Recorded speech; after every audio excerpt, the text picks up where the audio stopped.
Voice of the Utes, Bill Riley, kind enough to spend some time with me here. Bill, I want to know, we're all Utah football fans, everyone watching this. When does Bill Riley start to get that itch of, I want to get back in the booth? I want football season to be here. Well, like when the season ends and then after spring football. But I've always said, whether it was Mountain West or Pac-12 or now Big 12, this for me, JT, is always the official start of football season. Because you got the coaches together, you've got the players together. In the Mountain West and in the Pac-12, it was usually a couple of weeks later, so you were really close to camp.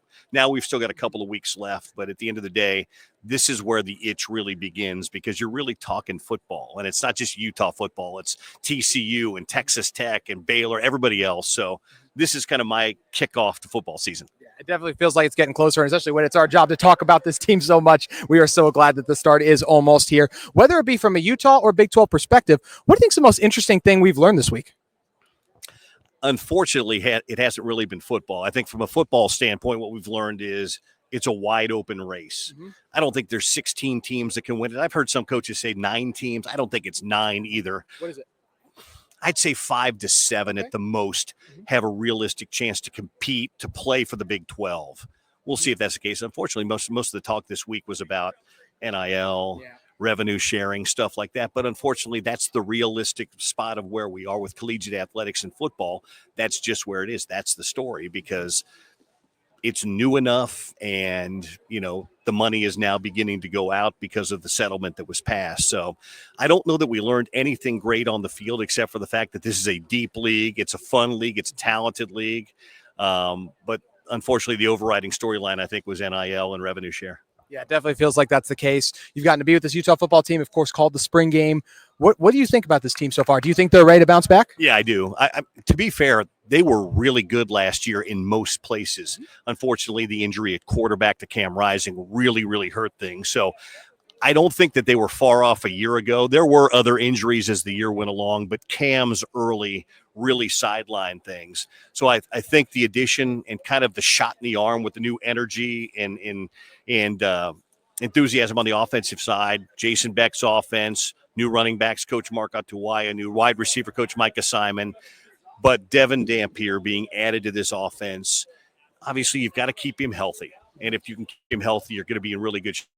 I think it's going to be a bounce-back year because I don't think they were far off last year if they stay healthy.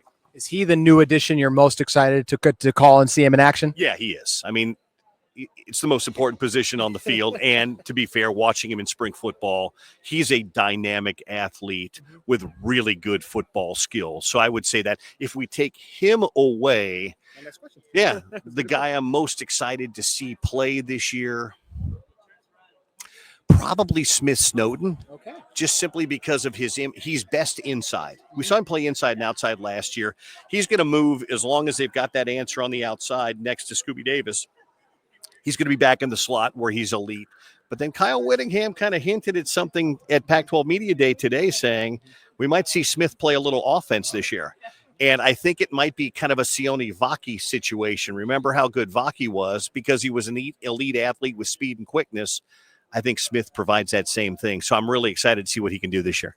Well, he's not the only one who might be going both ways. We just found out. Lander Barton, some tight end. What do you think about that? Well, I know he's practiced at tight end over his career. Last year, he was just hurt. So he was just trying to get himself back and ready to play at linebacker. He was, as Kyle Whittingham said, an unguardable tight end wide receiver when he played at Brighton High School. So, yeah, we'll see what happens. Otto Tia, the tight end. What do you think? Yeah, they were doing that in the spring. They knew in the spring that was going to happen again. They're just a little thin at that position. And then when Landon King decided to leave the program. So Otto was a very productive wide receiver at Utah State a year ago. He's got a big frame. He's 6'5". You put a few more pounds on him. He's not that traditional inline tight end. He's that kind of guy you kind of work out in the slot, kind of what Dalton Kincaid was his last year. Some Brant Keithy. I'm not saying he'll have that kind of production, but that's the type of tight end he'd be. Speaking of big receivers, Tobias Merriweather, arguably the best addition they made in the spring transfer portal. How do you feel like he's going to fit into this offense? Well, is he healthy? I mean, again, he's been a guy that at Notre Dame and at Cal battled injuries a little bit, but He's got the frame. He's got the speed. Actually, the guy that I'm excited to see that I've heard really good reports on is Larry Simmons, the transfer from Southern Miss. I've heard really good things in some of the off-season workouts that he's done. So Simmons, I'm really interested to see the whole room. One guy that we didn't talk a lot about in the spring because he was a little dinged up and didn't participate, but he knows the offense, is Ryan Davis. He played at New Mexico a year ago, caught 50 passes in that offense from Devin Dampier a year ago. He transferred in. He wasn't their leading receiver, but he was their second or third. But he's got experience in the offense, and he's got a rapport already with Devin Dampier. But of the other new guys, Simmons is the guy I'm most anxious to see.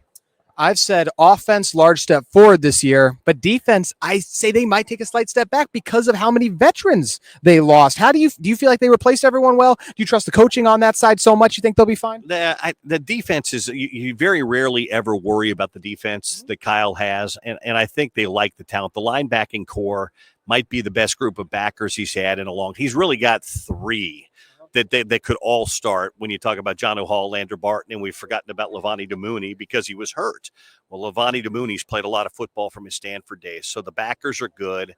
I'm just anxious to see. I'm not really worried about it, but I'm anxious to see of the group at the defensive tackle spot and at defensive end who emerges. Fano is really the only guy that's got real game experience for Utah at defensive end. And at tackle, Viamahi might be that guy, Dallas Fakalahi. Remember, some of those guys were coming off missions last year and didn't have a lot of football under their belt before they started playing. So I don't know if step back. I want to see if they can maintain or maybe even take a step forward. Yeah. I think we would love to see that too. Speaking about this Utah team, Kyle Whittingham said this is a chance to be, and I'm trying to remember exactly the wording of it, but basically he said this could be the best offensive line they've ever had. I think that's fair potentially. It's a lot though. I think back to Bam Olaseni's offensive line when he was emerged at left tackle there. That's the one for recent memory that I look at. Do you see this offensive line maybe being the best they've had? Well, they're experienced. I mean, you've got one guy that's projected as a first-round pick, another guy that might be projected as a first-round pick in Lomu, and he's still relatively young. Jaron Kump's been in the program forever and has played everywhere. Michael Mokafisi is a senior, and then Tanoa Togiai really had a nice year last year. So I think that is in the Whittingham era, this is probably on paper the best offensive line. Got to go out and prove it, though. That line that had Garrett Bowles and Isaac Asiata and Sam Tevy and some of those other guys, they all went to the NFL. These guys have to go prove they can do that, but I think on paper they're really, really good. Game you're most looking forward to calling this year? Right now, well, I always love the BYU game. There's something about a rivalry game, but the one I'm really excited about is the first Big 12 game, the Texas Tech game. Texas Tech spent a lot of money in NIL, and they rebuilt their defense, and they've got some dudes on offense. And I talked to Joey McGuire yesterday. He's excited about bringing that team to Salt Lake City. He's never been there. He has great respect. He said he's watched a lot of Morgan Scalley defensive tape. So I would say that very first game, because I think Utah's going to get off to a good start. I think they can win at UCLA, Cal Poly, and Wyoming. But if you can beat Texas Tech, I know there wasn't a preseason poll this year, but most people saw Tech as one of the top couple of teams in the league. If you can win that home opener against Tech, it really sets you on a good spot. So I'm really excited for that game. I think it will end up being a pretty prime game, maybe a night game at Rice-Eccles. So I'll circle that one. Opening the year in the Rose Bowl ain't too bad though either, right, Bill? No, we've played so it's not going to be the same game we saw on New Year's Day, but we've had a lot of good memories between bowl games and UCLA games. UCLA is going to be interesting because they got Nico Iamaleava from Tennessee. Already got the pronunciation down? Yeah, I've worked on that just a little bit, but they got better last year. They got off to a little bit of a rough start under Deshaun Foster and then got better as the year went along. So I think that's a good test. I think Utah's probably on paper a little bit better, but it's a first game and it's a road game, and you just never know. So I am looking forward to that game too. Another thing we're all looking forward to, last one I'll get you out on, Utah basketball. Alex Jensen, this new energy, new life. What are your thoughts on this team? And you're looking forward to getting on the call for them too? Oh, I'm really curious to see Alex, how he pulls these guys together. He has gone in. I mean, he overhauled the roster. Really, Keanu Dawes is the only real player back. I know Ibi Traore was on the team, but he was hurt last year. But he's brought in a lot of guys that have played basketball, very athletic look. It has the feel to me like he's kind of going after that feel of what Houston does. What Kelvin Sampson's done. A lot of guys in that 6'3" to 6'9" range that can play multiple positions and really get after you defensively with the intensity. So They've been on campus for a couple of weeks now. They're starting to kind of scrimmage and practice a little bit. I want to see them a little bit, but I'm really interested to see how Alex and his staff pull these guys together. I'm as well. Bill, always great having you on. Please let everyone know as well what you have going on at Utah, because it's a program that when I was a student there, I would have loved to have been a part of. Well, yeah, we're doing a lot of great things with Utes Productions. It'll be my second year working in the department as director of broadcasting. Obviously, all the games, all the Olympic sports for sure on ESPN Plus. And we're working on creating a lot of content and eventually putting that pipeline together and bringing a lot of students into that broadcast department too. So it'll be a lot of fun. That's awesome. It's going to be a lot of fun to see this year in Utah athletics as well. Bill, thank you again for joining me. Good to see you. Great to see you as well. That's going to do it for this episode of Locked On Utes.